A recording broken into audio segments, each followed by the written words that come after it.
ಎಲ್ಲರಿಗೂ ನಮಸ್ಕಾರ. ಈಗ ನಾನು 6ನೇ ತರಗತಿ ಮಕ್ಕಳಿಗೆ ನಾನು ಕನ್ನಡ ಪಾಠ ಮಾಡ್ತಾ ಇದ್ದೀನಿ. ಯಾವುದಪ್ಪ ಅಂತಂದರೆ ಗಂಧರ್ವ ಸೇನಾ ಅಂತ. ಈಗ ಬರ್ರಿ ನೋಡೋಣ. ಹಾಯ್ ಇಬ್ರಿಗೂ ಕನ್ನಡ ಪಾಠ ಮಾಡಲಿ. ಹಾಂ ಸರಿ, ಶಾಲೆ ಮಾಡಿಲ್ಲ? ಹಾಂ ಓಕೆ, ಮಾಡಲಿನಾ? ನೋಡಿಲಿ ಗಂಧರ್ವ ಸೇನಾ. ಓಕೆ, ಗಂಧರ್ವ ಸೇನಾ ಅಂದರೆ ಗೊತ್ತಾ? ಗೊತ್ತಿಲ್ಲ? ನೋಡೋಣ ಇಲ್ಲಿ ಏನು ಅಂತಂದು. ಹಾಂ ಓಕೆ. ಸಮಿತಿ ರಚನೆ. ಪ್ರವೇಶ.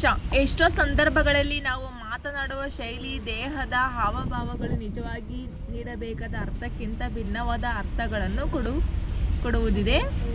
ಮಾತಿನ ಹಿನ್ನೆಲೆಯಲ್ಲಿರುವ ನಿಜವಾದ ಅರ್ಥವನ್ನು ಗ್ರಹಿಸಬೇಕಾದರೆ ಆ ಮಾತಿನ ಅಭಿವ್ಯಕ್ತಿಯಲ್ಲಿ ಸ್ಪಷ್ಟತೆ ಇರಬೇಕು. ಹಾಗಾದ ಮಾತ್ರವೇ ಭಾಷೆಯು ಸರಿಯಾದ ರೀತಿಯಲ್ಲಿ ಸಂವಹನಗೊಳ್ಳುವುದು.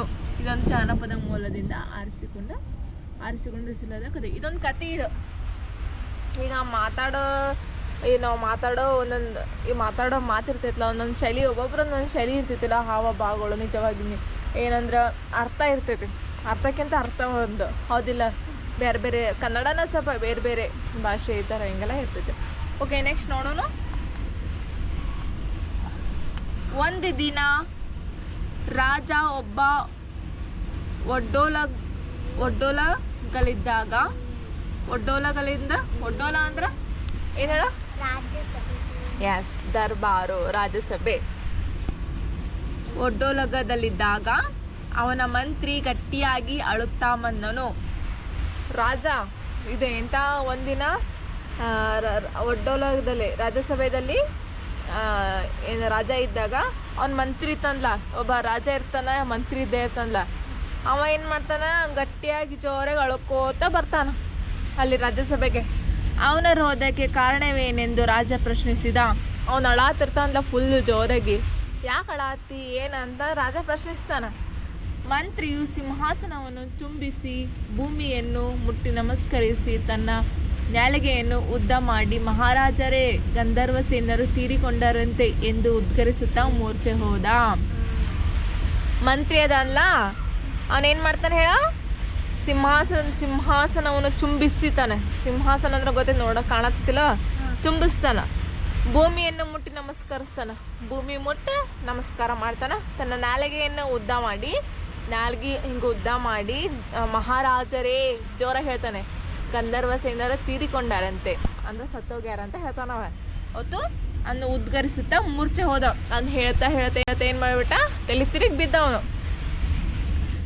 ರಾಜನು ಒಡ್ಡೋಲಗವನ್ನು ಅಲ್ಲಿಗೆ ಪರಿಮಾಪ್ತಿಗೊಳಿಸಿ ಕಣ್ಣೀರು ಸುರಿಸುತ್ತಾ ಗಂಧರ್ವ ಸೇನರ ಆತ್ಮಶಾಂತಿಗಾಗಿ 4 ದಿನಗಳ ಕಾಲ ರಾಜ್ಯಾದ್ಯಂತ ಎಲ್ಲರೂ ಶೋಕಾಚರಣೆ ಮಾಡಬೇಕು ಎಂದು ಆಜ್ಞಾಪಿಸಿದ. ರಾಜ ಇರ್ತಲ್ಲ, ಆ ರಾಜ್ಯಸಭೆಯಲ್ಲಿ ಎಲ್ಲರೂ ಅಳ್ತಿರ್ತಾರೆ. ಎಲ್ಲರೂ ಅವನಿಗೆ ಗಂಧರ್ವ ಸೇನೆಗೆ ಆತ್ಮಕ್ಕೆ ಶಾಂತಿ ಸಿಗಲಿ ಅಂತಂದು 4 ದಿನ ಕಾಲ ಏನು ಮಾಡ್ತಾರ, ಈ ಮೌನಾಚರಣೆ ಅಂತಾರಲ್ಲ ಆ ಥರ ಮಾಡ್ತಾರೆ. ಆಮೇಲೆ ನೆಕ್ಸ್ಟು ಮಂತ್ರಿಯ ಆರೈಕೆಗೆ ವೈದ್ಯರನ್ನು ಕರೆಸಿ ಉಪಚರಿಸುವಂತೆ ರಾಜಭಟರಿಗೆ ತಿಳಿಸಿ ಅಂತಃಪುರಕ್ಕೆ ಬಂದ. ಮಂತ್ರಿ ಆರೈಕೆ ಅವನು ಮೂರ್ಛೆ ಹೋಗಿರ್ತಾನಲ್ಲ, ಅವ ವೈದ್ಯರನ್ನು ಕರೆಸ್ತಾರ, ಅವನಿಗೆ ಉಪಚರಿಸ್ತಾರ, ರಾಜಭಟರಿಗೆ ತಿಳಿಸ್ತಾರ. ಆಮೇಲೆ ಅಂತಃಪುರಕ್ಕೆ ಬರ್ತಾನೆ ರಾಜ. ಅಂತಃಪುರಕ್ಕೆ ಬಂದ ಆಮೇಲೆ ರಾಜ ಅಲ್ಲಿಯೂ ಕರುಳು ಕಿತ್ತು ಬರುವಂತೆ ಅಳತೊಡಗಿದ. ಅವ ರಾಜ ಅದಲ್ಲ, ಮತ್ತು ಅಲ್ಲಿನೂ ಕೂಡ ಜೋರು ಅಳ್ತಿರ್ತಾನೆ, ಕರುಳು ಕಿತ್ತು ಬರೋಂಗೆ ಅಳ್ತಿರ್ತಾನೆ, ಹೌದಿಲ್ಲ? ರಾಣಿಯರು ಅವನ ಶೋಕಕ್ಕೆ ಕಾರಣವನ್ನು ಕೇಳಿದರು. ಅಲ್ಲಿ ರಾಣಿಯರು ಇರ್ತಾರಲ್ಲ, ಅವರು ಯಾಕೆ ಅಳಾತಿ ರಾಜ ಅಂತ ಕೇಳ್ತಾರ. ಅವ್ರು ಮಹಾರಾಜಂಗೆ ಯಾಕೆ ಅಳಾತಿ ಅಂತಂದ್ರೆ, ಗಂಧರ್ವ ಸೇನರು ತೀರಿಕೊಂಡರು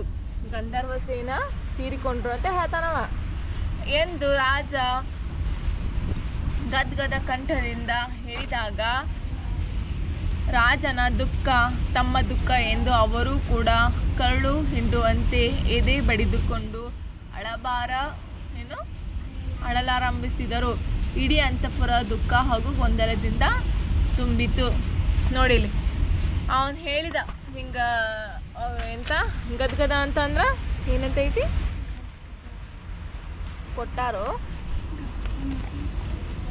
ಕಂಠ ನಿಂತು ನಿಂತು ಬರುವ ಹಾಂ ಸ್ಪಷ್ಟ ಮಾತು ಅವನಿಗೆ ಹೇಳಕ್ಕೆ ಆಗ್ತಾರಲ್ಲ ಅಷ್ಟು ದುಃಖ ಆಗತೈತಿ ಹೌದಿಲ್ಲ ಅಷ್ಟು ದುಃಖ ಆಗತೈತಿ ಹೇಳಾತನವ ಹಿಂಗೆ ದುಃಖದಿಂದ ಹೇಳಿದ ಹಿಂಗೆ ತೀರ್ಕೊಂಡ್ರಂತ ಅಂತಂದು ಹೇಳಿದ. ಆಮೇಲೆ ಇವರು ಯಾರಪ್ಪ ಅವರು ರಾಣಿಯರ ಅಳಕ್ಕೆ ಸ್ಟಾರ್ಟ್ ಮಾಡಿಬಿಟ್ರು. ದುಃಖ ಗೊಂದಲದಿಂದ ತುಂಬಿತು. ಓಕೆ ತಿಳಿತಾ? ಈ ನೆಕ್ಸ್ಟ್ ಕಂಟಿನ್ಯೂ ಮಾಡೋಣ ಅಂತ. Okay bye. ತಿಳಿತು? ಹಾಂ ಓಕೆ ಬಾಯ್.